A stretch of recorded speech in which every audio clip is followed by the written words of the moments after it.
Hi, Soren. I'm going to give you some feedback on your text 4. What I'm doing for this feedback is giving you some pointers towards what you might do in the future. Looking at, particularly the editing phase, and what I've seen in most of your assignments throughout the whole class is that editing is something that you need to pay more attention to. There is a video if you want to go into more detail about the phases of writing. It's called The Phases of Writing, and you can find it if you go to the Plan for English. There's a link for a small video that my colleague has done on this. Very briefly, editing is when you take your draft and you fine-tune it, and you consider your reader, you consider structure, you sort of move the major parts of the text around to make your message as clear as possible. It's also where you might start deleting or adding information as you read through, because you're checking whether you are arguing your point sufficiently so that the reader knows what's going on. So I will say one thing that has happened that is really good is that you now have an introduction. Already that makes your text more orientated towards the reader. Also, you have these subheadings, and that works really well as well, because that means that the reader has this roadmap that I talked about the last time. So that's a very efficient way of guiding the reader through the text. I will say, in terms of the introduction, it makes sense here to give Breitenbach a title or maybe a footnote describing who he is, because it's not immediately obvious why his opinion is even relevant. So just give him a title, maybe where he works, so that we understand, okay, this is actually someone whose opinion is worth discussing. You use the subheading final note instead of conclusion, and I wonder why that is. Were you uncertain whether you were concluding something, or what is your thinking? For me, it's a bit confusing. I wonder what you mean by it, and try to avoid ambiguous wordings in your text, because it just makes the reader uncertain of what is going on. I would definitely call it a conclusion. Final note seems to me like something that doesn't necessarily have to conclude anything, but just sort of wraps up the text. So those are sort of to do with the overall structure of the text. In terms of the what you might do with editing, what I'd suggest you do is to keep focus on your paragraph organization. If you look at the first page, Denmark's involvement in Iraq, you'll see that the first 1, 2, 3 paragraphs are quite short. They need to either be elaborated or they need to be combined into fewer paragraphs. Once you have something that's this short, that should ring a bell in your head, and you need to consider whether there's too little information, or in fact there's information that needs to be squished into one paragraph, or two maybe.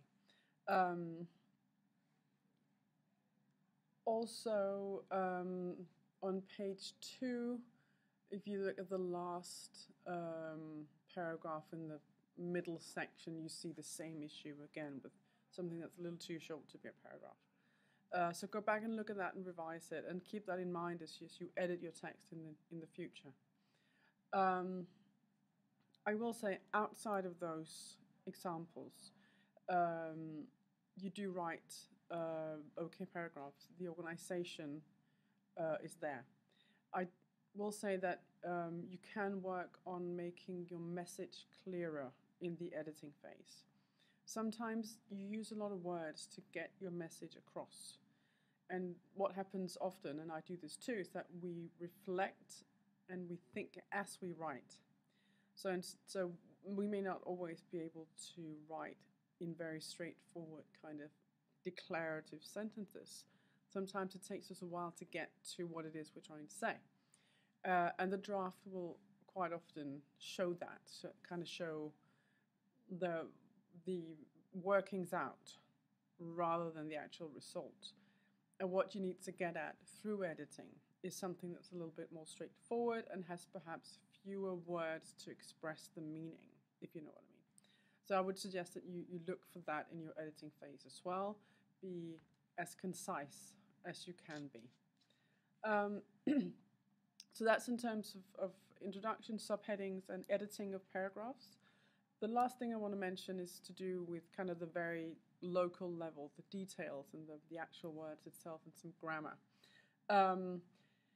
If you mention the names of Danish ministries, what you can do to find the official translation, which you must always use in an English text, you must use the official translation of the names of institution, organizations, political bodies, all of that should have an official translation.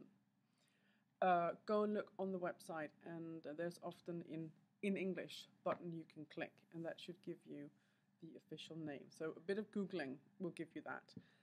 I have found actually within the armed forces that it's sometimes quite difficult to find an official translation. You may need to call someone to find out what that is, because it's not obvious all the time what those are. But outside of that, you should be able to Google those names.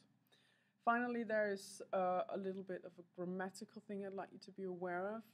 If you look back into, this is page 1, your section called Denmark's involvement in Iraq. And this is the 4th paragraph. You have a sentence that is, well, Denmark has contributed in different ways, political, economic, military. Those are all adjectives, and they must be adverbs because they describe the way in which we have supported or contributed. So it should be politically, economically, militarily. And you should continue that, because then you go on to say, on the political side, we openly support the Iraqi government, etc. And you sort of keep using those words all the way through. So the way in which we have contributed is politically, economically, militarily, but we provide political support, economic support, military support.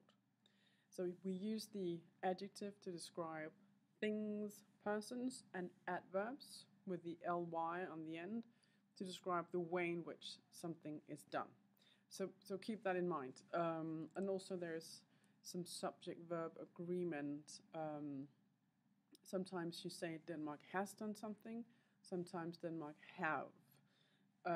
It makes sense to consider Denmark as one whole, as singular, ental, and therefore it should be has.